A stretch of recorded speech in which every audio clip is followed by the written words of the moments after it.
Hello everyone. आज की इस चर्चा में हम एक बहुत ही दिलचस्प मनोवैज्ञानिक प्रोफाइल को डिकोड करने वाले हैं। बाल चिकित्सा यानी पीडियाट्रिक होम्योपैथी के नज़रिए से हम एक बेहद खास आर्किटाइप को करीब से समझेंगे, जिसे पल्सिटिला कहा जाता है। क्लिनिकल तौर पर तो ये अहम है ही, लेकिन मानव मनोविज्ञान के नज़रिए से भी ये विषय बहुत ही शानदार है। तो चलिए बिना किसी देरी के सीधे इसमें गोता लगाते हैं।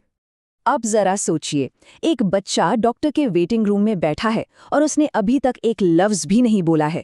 क्या हम सिर्फ उसके हाव भाव देखकर बता सकते हैं कि सामने बैठा बच्चा पल्सिटिला है? बिल्कुल बता सकते हैं। और यही तो इस क्लिनिकल ऑब्जर्वेशन का सबसे मजेदार हिस्सा है। यहाँ पहचान शब्दों पर नहीं, बल्कि पूरी तरह से उनके शारीरिक व्यवहार पर टिकी होती है। तो चलिए सबसे पहले बात करते हैं हमारे पहले सेक्शन की, द क्लिंगिंग पल्सिटिला चाइल्ड। जैसे ही ये बच्चे पहली बार क्लिनिक में कदम रखते हैं, सबसे पहली चीज जो आपका ध्यान खींचेगी वो है उनका अपनी माँ से बिल्कुल चिपके रहना। वो अक्सर माँ के कपड़ों या पल्लू के पीछे छिपने की कोशिश करते हैं और उनका हाथ एकदम कसकर पकड़े रहते हैं। उनका रवैया बहुत ही सॉफ्ट स्पोकन और धीमा होता है। पहली नज़र में वो आपको बहुत शर्मीले और नाजुक स्वभाव वाले बच्चे लगेंगे। आगे बढ़ते हैं सेक्शन 2 की तरफ, अ स्पंज फॉर अफेक्शन यानी स्नेह की लगातार जरूरत। यहाँ सबसे महत्वपूर्ण बिंदु है एक खास होम्योपैथिक रूब्रिक, अफेक्शन एब्जॉर्ब्स। इसका सीधा सा मतलब है प्यार, दुलार और सांत्वना पाने की एक ऐसी भूख जो कभी शांत नहीं होती। इन बच्चों को हर वक्त किसी के सहारे की जरूरत होती है। और दिलचस्प बात देखिए, जब उन्हें ये सांत्वना और प्यार मिलता है तो वास्तव में उनके शारीरिक और मानसिक लक्षण कम होने लगते हैं और वे बहुत बेहतर महसूस करते हैं।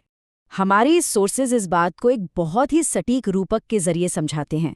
एक स्पंज की तरह वे स्नेह को सोख लेते हैं, लेकिन ये कभी पर्याप्त नहीं होता। मतलब आप उन्हें कितना भी प्यार क्यों न दे दे, कितनी भी बार उन्हें गले लगा लें, उन्हें हमेशा और प्यार चाहिए होता है। उनकी ये प्यार पाने की भूख सचमुच अथाह है। अब आते हैं सेक्शन 3 पर, nodding, weeping and monosyllables. Clinic में बात करते समय आपको एक बहुत ही अनोखी बात नजर आएगी। इसे हम आंसरिंग नॉडिंग बाय कहते हैं। अगर आप इन बच्चों से पूछेंगे कि उन्हें क्या तकलीफ है, तो वो बोलकर जवाब देने के बजाय सिर्फ अपना सिर हिलाकर हाँ या ना में बात करेंगे। उनका शर्मिलापन इतना ज्यादा होता है कि वो पूरी तरह से इशारों में बात करने पर निर्भर हो जाते हैं। और अगर वो किसी तरह बोलते भी हैं तो बस एक एक शब्द में, जैसे सिर्फ हाँ या ना, किसी बात को विस्तार से नहीं बताएंगे। सहानुभूति पाने के लिए ये बच्चे बहुत ज्यादा रोते हैं और कई बार तो ये रोना इतना बढ़ जाता है कि उन्हें बहुत आसानी से उल्टी भी हो जाती है। जी हाँ, रोते रोते उल्टी हो जाना पल्सिटिला बच्चों का एक बहुत ही पक्का और स्पष्ट लक्षण है। अब चलते हैं सेक्शन 4 की ओर, जो थोड़ा चौंकाने वाला है, द मैनिपुलेटिव शैडो साइड। यहाँ हमें एक बहुत बड़ा विरोधाभास देखने को मिलता है। एक तरफ तो वो बहुत ही प्यारे, सौम्य और हर बात मान लेने वाले गुड चाइल्ड के मुखौटे में दिखते हैं, लेकिन इसकी ठीक पीछे उनका एक शैडो साइड या छिपा हुआ रूप होता है, जहाँ वे सिर्फ प्यार और ध्यान पाने के लिए बहुत ज़्यादा मैनिपुलेटिव या चालाक हो सकते हैं। वे बहुत ज़्यादा डिमांडिंग हो सकते हैं और यहाँ तक कि बीमारी का नाटक भी कर सकते हैं। ये कंट्रास्ट सच में हैरान करने वाला है। और यही चीज हमें चापलूसी करने और दूसरों को लुभाने वाले व्यवहार की ओर ले जाती है।